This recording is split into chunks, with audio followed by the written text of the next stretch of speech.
दोस्तों नमस्कार। बात करेंगे निफ्टी कल कहाँ पे ट्रेडिंग कर सकते हैं और सेंसेक्स के अंदर कल क्या प्लान बन सकता है। कल एक्सपायरी है सेंसेक्स की और आज हमने क्या डिस्कस किया था, क्या गलतियां हमसे हुई। देखिए मैंने क्लियरली बताया था आपको, this is the power of seller point of view, right.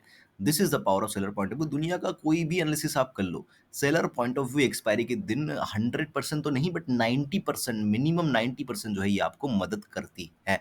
बाकी दिन क्या हो नहीं हो that does not matter, but 90% जो है प्रोबेबिलिटी इसकी हो जाती है जिस दिन एक्सपायरी होती है। मैंने क्या बोला था, ये जो कॉल है 22,400 का, ये अगर मुझे गलती से 10 रुपए के आसपास मिले, 15 रुपए तक आया ये, ठीक है आज। तो अगर ये गलती से 10 रुपए के आसपास मिले, ये कल 150 रुपए भी जा सकता है। 150 छोड़ो, ये 250 रुपए तक घूम गया है, 250 रुपए तक घूम के आया है। और जब ड्यूरिंग द मार्केट भी मैंने आपको बोल दिया था, जैसे मार्केट की ओपनिंग जैसे हुई 9:08 के आसपास, 9:10 के आसपास शायद मैंने मैसेज डाला टेलीग्राम पे कि ये जो फर्स्ट 5 मिनट्स का जो भी कैंडल बनेगा, उसका लो टूटेगा तो ट्रेंड डिसाइड हो जाएगा, उसका हाई टूटेगा तो ट्रेंड डिसाइड हो जाएगा। मार्केट ने हाई तोड़ा और उसके बाद देख सकते हो मार्केट के अंदर पूरा दिन इस तरीके से घूमती रही। और ओवरऑल मैंने एक साइकोलॉजी भी समझाई, मैंने आपको टारगेट भी ऐसे एक जो है चार्ट ड्रॉ करके दिया था इस तरीके से कि ये टूटेगा तो यहाँ तक आ सकता है, ये घूम फिर के तो वही तक आती हुई नजर आई मार्केट। और मार्केट के अंदर मैंने साइकोलॉजी भी समझाई थी, जो लोग टेलीग्राम पे नहीं है उनको मैं समझाता हूँ फिर से, इसको करते हैं साइड में। तो साइकोलॉजी क्या थी कि देखो मार्केट के अंदर क्या था, हमें एक्सपेक्टेशंस कि ये नहीं टूटना चाहिए, है ना। तो हुआ क्या, मार्केट यहाँ पे खुली, खुलने के बाद क्या हुआ, पुट जो पुट सेलर्स है ना, ये जो पुट सेलर थे, ये जो पुट सेलर थे, इनको लॉस हुआ। तो ये मार्केट को ऊपर लेके आए। लेकिन मार्केट को ऊपर लेके आने के चक्कर में क्या हुआ, कुछ ज्यादा ही मोमेंटम आ गया। अभी तो जब कुछ ज्यादा मोमेंटम आ गया, इसका मतलब क्या है, कोई बड़ा प्लेयर था जो मार्केट को ऊपर लेके जाना चाहता था। तो क्या किया, जो कॉल वाले, ये जो कॉल वाले हैं, ये जो कॉल वाले हैं, इन्होंने क्या किया, मार्केट के अंदर तुरंत एक डिप लेके आए, है ना। डिप में क्या हुआ, ये सारे लोग निकल गए। ये सारे लोग क्या हुए, ये सारे लोग निकल गए, ठीक है। फिर मार्केट ने क्या किया, फिर मार्केट ऊपर चलती गई और यही कहीं पे फिर से इसको ब्रेकआउट कर दिया। तो ये ही कॉन्सेप्ट मैंने आपको समझाया था। अगर मार्केट ज़्यादा मतलब मार्केट को अगर जो है इसी के अंदर रहना था, तो मार्केट क्या करती, इन किसी पॉइंट के आसपास से मार्केट जो है फिर रिजेक्ट होती, फिर यहाँ पे कहीं पे ऐसे घूम के मार्केट बंद हो जाती। लेकिन ये जो मोमेंटम आया, इसके अंदर समझ में आ रहा था कि मार्केट के अंदर कहीं ना कहीं कुछ प्रॉब्लम है, मार्केट काफ़ी ऊपर तक जा सकती है। तो ये मैंने कॉन्सेप्ट मैंने आपको समझाया। फिन निफ्टी के अंदर भी मैंने आपको बताया कि 21,500 के ऊपर ब्रेकआउट आएगा तो वहाँ से भी 100 पॉइंट्स फिन निफ्टी के अंदर भी हमें देखने को मिले। तो overall it was a very very good day. देखिए होता क्या मार्केट के अंदर, मार्केट कॉन्फिडेंस को ब्रेक करने में मार्केट को बहुत मजा आता है। जैसे कि यहाँ पे देखो, कोई कुछ ट्रेड नहीं मिला, कोई ट्रेड नहीं मिला, कोई ट्रेड नहीं मिला, मार्केट एक जगह पे घूम घूम गई, है ना। सो क्या होता है, मार्केट इन दिनों में क्या करती है, कॉन्फिडेंस को डाउन कर देती है। लेकिन अगर आपको पता है कि आपका सेटअप क्या है और आप किस लेवल के खिलाड़ी हो, समझ रहे हो, किस लेवल के खिलाड़ी हो। मैंने आपको क्या समझाया कि मार्केट को ये मत करो कि मार्केट आपको ऐसा कर दे कि ये ट्रेड ले लो, वो ट्रेड ले लो। मार्केट आपको ऐसा नहीं करना चाहिए कि इन्फ्लुएंस कर दे, राइट। आप मार्केट को इन्फ्लुएंस करो, आप मार्केट को इन्फ्लुएंस करो कि मुझे तो लेना है, इसके ऊपर ही लेना है, मुझे तो लेना है तो इसके नीचे ही लेना है, तो कुछ भी कर ले, राइट। होता क्या है, ऐसे ऐसे रेड कैंडल्स देख के लोग यहाँ पे पुट के अंदर फंस फंस जाते हैं। तो ये चीजें बहुत इंपॉर्टेंट है। अभी मार्केट के अंदर क्या सीन चल रहा है, देखिए अभी मार्केट काफी ज्यादा स्ट्रांग मुझे यहाँ पे लग रहा है। रीजन क्या है, देखो यहाँ पे देखो, मार्केट खुली सेलर आ गए, मार्केट खुली सेलर आ गए, मार्केट खुली सेलर आ गए, लास्ट के टाइम में भी सेलर आ गए। आज क्या हुआ, आज भी सेलर आए। लेकिन ये जो 1 2 3 4 5, ये जो 5 टाइम पे सेलर्स आए हैं, इनको मार्केट ने आज एक ही झटके में 1 घंटे के अंदर सारा का सारा मार्केट ने यहाँ पे खत्म कर दिया। और मोस्ट इंपॉर्टेंट थिंग, ये मोमेंटम एक तो सुबह के टाइम में ये मोमेंटम आया, एक तो बीच में भी ये मोमेंटम आया, एक तो लास्ट के टाइम में भी ये मोमेंटम, मतलब ये जो बायर वाला मोमेंटम है, ये पूरा दिन मार्केट के अंदर चला आज। कहाँ कहाँ पे, सुबह खुलते ही बायर आ गए, बीच में भी बायर आ गए और लास्ट के टाइम में भी बायर आ गए। मतलब तीनों तीनों टाइम, तीनों अगर टाइम फ्रेम में आप इसको डिवाइड करो तो तीनों टाइम जो है बायर यहाँ पे मौजूद थे। तो इसका मतलब मार्केट अभी अपसाइड की ओर है। लेकिन कल है फ्राइडे, मैं एक दिन मार्केट को और दे देना चाहता हूँ। ऐसा नहीं होगा कि एक दिन के अंदर मार्केट 1000 पॉइंट चली जाएगी, नहीं, बिल्कुल भी नहीं। सो एक दिन मैं फ्राइडे के दिन मार्केट को थोड़ा सा ऑब्जर्व करूंगा, थोड़ा सा कम लॉट में, है ना। 20% या 10% लॉट के अंदर मैं थोड़ा सा ट्रेडिंग करूंगा, क्योंकि क्या होता है कि खुजली होती है ना, तो खुजली मिटाना जरूरी है। तो उसके लिए 10 या 20% क्वांटिटी के साथ ट्रेडिंग करूंगा, क्योंकि मुझे लग रहा है कि कल मार्केट साइडवेज हो सकती है ना, बहुत ज्यादा साइडवेज हो सकती है।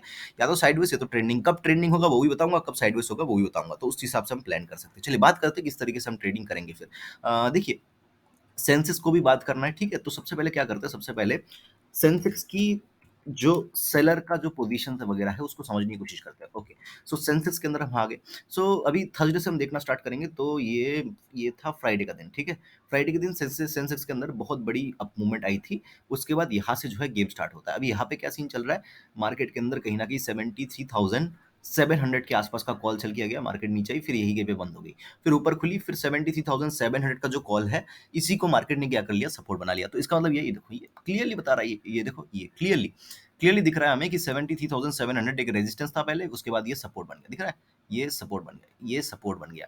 सो और ये यहाँ पे रेजिस्टेंस जो है बना हुआ था, यहाँ पे रेजिस्टेंस बना हुआ था, फिर ये सपोर्ट बन गया। तो इसका मतलब ये है कि 73,700 का जो है यहाँ पे डेफिनिटली जो जो जो पुट है यहाँ पे है ना, इसको सेल किया गया, क्योंकि जब ये सपोर्ट बना तब यहाँ पे पुट को सेल करने लगे ये लोग।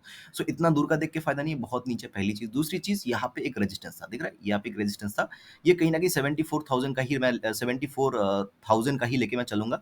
100 पॉइंट ऊपर नीचे, लेकिन 74,000 एज अ राउंड नंबर है। तो एक बार सेंसेक्स 74,000 का कॉल को देख लेते हैं कि इसके अंदर क्या सीन चल रहा है।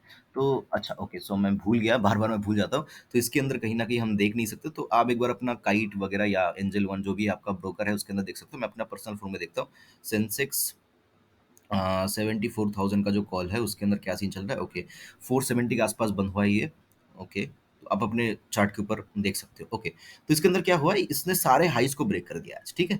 3 दिन का हाई कहाँ पे था, 3 दिन का हाई 400 रुपए के आसपास था, ये आज 600 रुपए का हाई लगाया इसने और 450 पे क्लोज हुआ है। इसका मतलब डेफिनेटली ये है कि कहीं ना कहीं सेलर्स यहाँ से आज स्टॉप लॉस लेके भागे होंगे, और नहीं भागे होंगे तो कल इसको जो है नीचे लाने की पूरी कोशिश किया जाएगा, या फिर मार्केट को यहाँ पे साइडवेज करके। देखो होता क्या है, मार्केट ऐसे ऊपर जा रही है।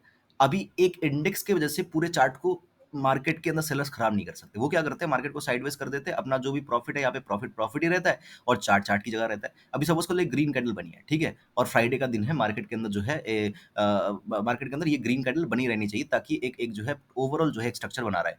लेकिन सेंसेक्स की एक्सपायरी है, तो ऐसा तो नहीं होगा कि ये ग्रीन कैंडल इस तरीके से, ये रेड कैंडल इस तरीके से बन जाएगा because of Sensex expiry only, no, never. तो मार्केट क्या करेगी, मार्केट इसी के अंदर रहेगी, और ये ग्रीन कैंडल वीकली पे ग्रीन ही रहेगा, लेकिन इसके अंदर वो लोग पैसा कमा के लेके जाएंगे। तो ये साइकोलॉजी होती है, कभी भी एक इंडेक्स की वजह से ऐसे नहीं होता है। सो मेरी एनालिसिस सिंपल सी रहेगी। अगर मार्केट मुझे बहुत जल्दी, मतलब सुबह के टाइम में अगर मार्केट मुझे 10 बजे से पहले-पहले 74,000 के आस-पास मिले, मैं एक बार यहाँ पे कॉल ट्राई करना पसंद करूँगा। मार्केट फ्लैट खुल के बहुत तेज़ी से आए, मैं कॉल ट्राई करूँगा। मार्केट गैप डाउन खुल के बहुत तेज़ी से आए, मैं यहाँ पे कॉल ट्राई करूँगा। कोई भी पुट की पोज़ीशन मैं कहाँ पे लेना चाहूँगा, कोई भी पुट का पोज़ीशन, ये एक ट्रेल लाइन आप खींच सकते हो। इसके नीचे निकलती है, मतलब 74,000 के नीचे 5-10 मिनट मार्केट अगर निकलती है, तो इसके नीचे मैं एक पुट का ट्रेड लेना पसंद करूँगा। टारगेट्स हमारे 73,500 तक के हो सकते हैं। तो यहाँ पे 100 पॉइंट्स का टारगेट बन सकता है। तो जब तक ये ब्रेक नहीं होता तब तक मैं कॉल की तरफ इंटरेस्टेड हूँ। ये फ्लैट या गैप डाउन खुलने की ही बात कर रहा हूँ। अभी बात आती है मार्केट अगर फ्लैट खुल के ऊपर चलने लगती है। देखिए 74,600 के ऊपर डेफिनिटली कॉल का ट्रेड बन सकता है इसके अंदर, और अगर मैं देखने की कोशिश करूँ टारगेट क्या मिल सकता है। टारगेट बहुत बिग टारगेट तो नहीं है, वही 75,000 के आसपास तक के टारगेट मिल सकते हैं। 400-500 पॉइंट देखने को मिल सकता है हमें। गैप अप अगर मार्केट खुलती है, मैं 100% कॉल की तरफ इंटरेस्टेड हूँ। अगर आज के हाई के ऊपर गैप अप खुले, मैं 100% कॉल की तरफ इंटरेस्टेड हूँ। लेकिन फर्स्ट कैंडल ग्रीन कैंडल बनना चाहिए। अगर देखो अभी बात आ जाती है कि जो क्वांटिटी की बात मैंने की, अगर मार्केट गैप अप खुलने के बाद फर्स्ट कैंडल ग्रीन कैंडल बनाती है, मैं 100% क्वांटिटी के साथ यहाँ पे कॉल का ट्रेड लूंगा, अगर मार्केट उस कैंडल के हाई को ब्रेक करती है तो। पहली पॉसिबिलिटी। दूसरी पॉसिबिलिटी, अगर मार्केट रेड कैंडल बनाती है पहला कैंडल, और फिर उसके हाई को ब्रेक करती है, तो मेरी क्वांटिटी कम हो जाएगी, कितना परसेंट, 50% क्वांटिटी। अगर मार्केट जो है रेड कैंडल बनाती है या फिर ग्रीन कैंडल बनाती है, और हाई को ब्रेक नहीं करती, मार्केट नीचे आने लगती है, तो इस क्लोजिंग के आसपास आने के जब मार्केट आएगी, तब मैं एक थोड़ा सा कॉल का ट्रेड यहाँ पे ट्राई करूंगा। उस टाइम मेरी क्वांटिटी जो है 20% रहेगी, 20% क्वांटिटी इस क्लोजिंग के आसपास। और अगर मार्केट जो है इसको ब्रेक कर देती है, तो मैं यहाँ पे पुट का ट्रेड लेना चाहूंगा with 10% quantity, right, gap up खुलने के बाद। तो चार सिनारियोस मैंने डिस्कस किए, क्या कि मार्केट अगर गैप अप खुलती है, फिर फिर ग्रीन कैंडल बनाती है तो जो है 100% क्वांटिटी, रेड कैंडल बना के ब्रेक करती है तो क्वांटिटी जो है 50% होनी चाहिए। अगर रेड ग्रीन कुछ भी बने और क्लोजिंग के आसपास मिले, तो एक बार जो है यहाँ पे कॉल का ट्रेड लेंगे 20% क्वांटिटी के साथ, और अगर इसको ब्रेक कर दे तो इसके नीचे पी का ट्रेड लेंगे गैप अप खुलने के बाद, और क्वांटिटी 10% होनी चाहिए। तो ये ओवरऑल कल के लिए हमारा प्लान रहेगा, बहुत ही सिंपल रहेगा। सेम प्लानिंग हमारा निफ्टी के अंदर भी रहेगा, निफ्टी के अंदर भी कुछ अलग नहीं रहेगा, निफ्टी के अंदर भी सेम प्लानिंग हमारी रहेगी। क्या प्लानिंग रहेगी कि निफ्टी के अंदर भी हम कॉल की तरफ इंटरेस्टेड रहेंगे। अगर मार्केट किसी भी रीजन से गैप अप खुल के इन पॉइंट्स को ब्रेक करती है, 640 के लेवल को ब्रेक करती है, कॉल की तरफ इंटरेस्टेड रहेंगे। वही सेम ग्रीन कैंडल बने उसके आई को ब्रेक करे तो सेम सिनारियो, रेड कैंडल बने उसके आई को ब्रेक करे सेम सिनारियो, क्वांटिटी वगैरह सेम जो है हम चला सकते हैं। लेकिन नीचे की तरफ का क्या सीन है, देखिए नीचे की तरफ पुट हम कब लेंगे, जब तक मार्केट 430 को ब्रेक नहीं करती, राइट, सॉरी 425 को। जब तक निफ्टी 22,000 425 को ब्रेक नहीं करती, कोई भी पुट का ट्रेड हम नहीं लेंगे और 425 तक हम डेफिनिटली मार्केट के अंदर कॉल का ट्रेड ही यहाँ पे देखना पसंद करेंगे। तो ये ओवरऑल सीन रहेगा। देखिए, हो सकता है कल मार्केट यहाँ पे खुले, बहुत तेजी से नीचे आ जाए और यहीं पे साइडवेज हो जाए। चांसेस बहुत लग रहे हैं इस चीज़ के मुझे, लेकिन एज़ सेलर को आज मार्केट ने बहुत ही अच्छा जो है यहाँ पे मज़ा चखा दिया है, तो हो सकता है कि कल भी मार्केट ट्रेंडिंग हो जाए। गैप अप खुले तो एक साइन होगा ट्रेंडिंग होने का, और ग्रीन कैंडल बने तो और एक अच्छा साइन होगा ये एक ट्रेंडिंग होने का, है ना? तो इसको ध्यान में रखिएगा। ये ओवरऑल जो है एनालिसिस रहेगी मेरी निफ्टी और सेंसेक्स के अंदर। आई होप कि वीडियो आपको अच्छा लगा होगा। मुझे सुनने के लिए आपका बहुत-बहुत धन्यवाद।